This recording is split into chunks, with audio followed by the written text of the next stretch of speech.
So in our toolkit so far, we have tools for being able to understand human needs and human meaning and human suffering with M. Scott Peck.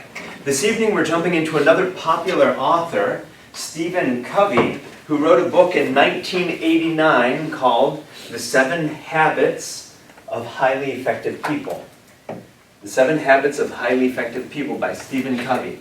And it's essentially, it's helping us to understand who we are as human beings. Stephen Covey says, we need to understand our paradigms, that is, the way that we see the world, or our maps. Remember using that expression before? And we need to be prepared to be able to look at things differently.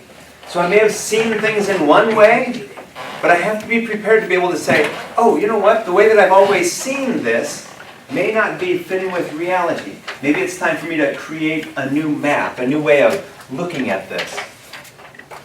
And so that's Stephen Covey says that we have 2 main categories of maps or paradigms. The way things are, the realities, and the way we think things should be, which is our values. Ooh, there's that word should again, right? Well, this should be a certain way. Okay, that tells me about something that's your perspective on how something should be. Maybe someone else is going to look at that in a very different way. He says that we seldom question these paradigms or these maps, the way that we see the world. We assume that the way that we see things is the way that they really are. Interesting. We're looking at the same book. You tell me that the book is brown and white and says the 7 Habits of Highly Effective People. Rafaela and I think you're absolutely crazy, right? Becky can't see what you're seeing either. We're all seeing the same thing, but from different perspectives. And isn't that the beauty of life? And isn't that why pastoral counseling is so important? Because when people come to us with their problems, they see their problems from one perspective. Maybe what we can do in those situations is to help let them know how we see the same perspective, right? Maybe it's a problem in a relationship, okay? Maybe we know them well enough to be able to know them and the other people who are involved and be able to offer them another perspective. Stephen Covey says, the example of the drawing of the woman here on the right, have we all seen the drawing of this woman on the right? The question is, what do you see in that drawing? Do you see an old woman or do you see a young woman? Because some people are telling me that they see an old woman, and some people are telling me that they see a young woman. Do you see how that is? The old woman has the big nose here, and you can see her mouth and her chin, and you can see her eye. Can everyone see the old woman? If not, elbow the person beside you. The young woman, can we all see the young woman? You can see how it is that she's turned away from us. You can see her ear and the back of her chin, and you can see her eyelash and her nose. You can see a young woman. Isn't it interesting that 2 people can look at the same thing initially and see 2 different things? If you don't see both the old woman and the young woman, just elbow the person beside you and say, I don't see the young woman, right? How it is that we see we're looking at one thing, 2 people could see entirely different things. One could look at it and see an old person, an old woman. One could look at it and see a young woman. 2 people looking at the same thing. How interesting. Whether you look at it and see the young person or the old person could say something about how you see the world or how you prefer to see the world, right? Stephen Covey says, the more aware we are of our basic paradigms, our way of seeing the world, and the extent to which we have been influenced by our experience, the more we can take responsibility for those paradigms, examine them, test them against reality, listen to others, and be open to their perceptions, thereby getting a larger picture and a far more objective view. Think about it for a moment. Which makes more sense? For me to argue with you for the rest of this evening saying, there is no young woman in that photo. This is a photo of an old woman. Raphael, it's an old woman. No, it is not. And we could fight back and forth the whole time. Is that the most productive thing to do? Or to ask one another, wait a minute, okay? Let the tension go down here. I see an old woman, and I know that I'm right. She says that she's a young woman. She says that she's right. Okay. Rafaela, I'm coming to her in humility. Remember, M. Scott Peck talked about approaching people in arrogance. It's an old woman. Or in humility. What would humility demand of me? To ask Raphaela, I don't see a young woman. Help me understand how you see a young woman in this picture.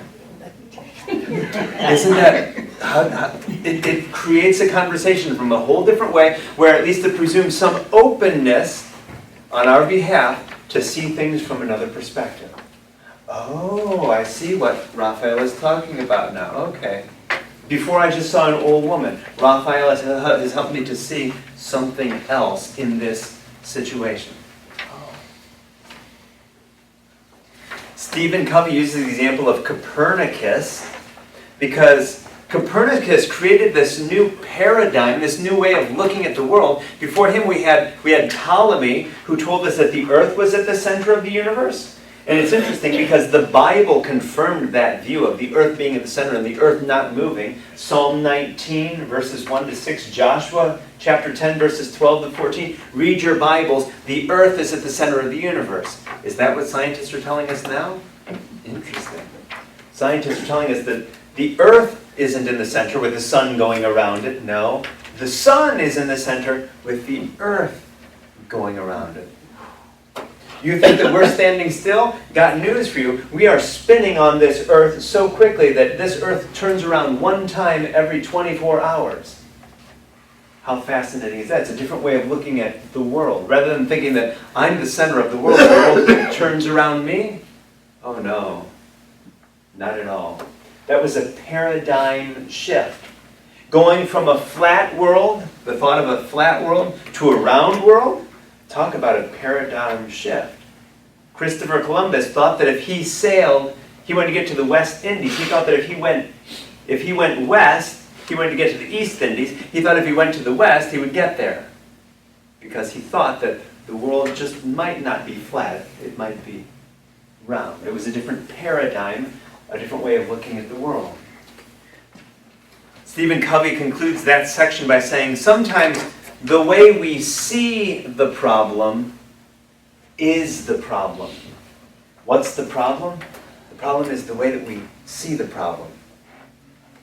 And which is why sometimes it's helpful for us to get another perspective, which is why pastoral counseling is so important. People come to us with their perspective of the problem that they have, and other people are able to provide other perspectives on that same thing. He calls his book the 7 Habits of Highly Effective People. He says that habits, in his definition of habits are the intersection of knowledge, skills, and desire. Think about that for a moment. Who you are results from the things that you know, your knowledge, your skills, how to do certain things, and your desire to do something. I would love to lose just 3 pounds. You know what I mean? My ideal weight, it's 3 pounds away. I would love nothing more than to lose 3 pounds. Okay, or however many pounds in your example, okay? This is the challenge. I know how I can lose those pounds. Follow me? Knowledge, right? That's knowledge. I know how I can lose those pounds. It's all mathematics, right? Calorie intake, calories burned through exercise, activity, etc. I mean, it's easy math. I know how I could do it. The desire, well, yeah, I want to do it. I have the desire.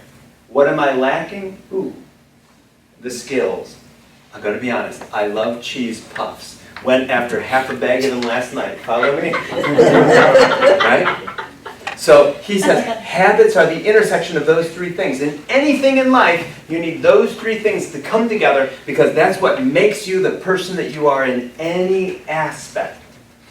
The knowledge of something, the skills of how to do it, and the desire to do it. And if you're missing any one of those 3, got news for you. You're not going to get to where you want to be.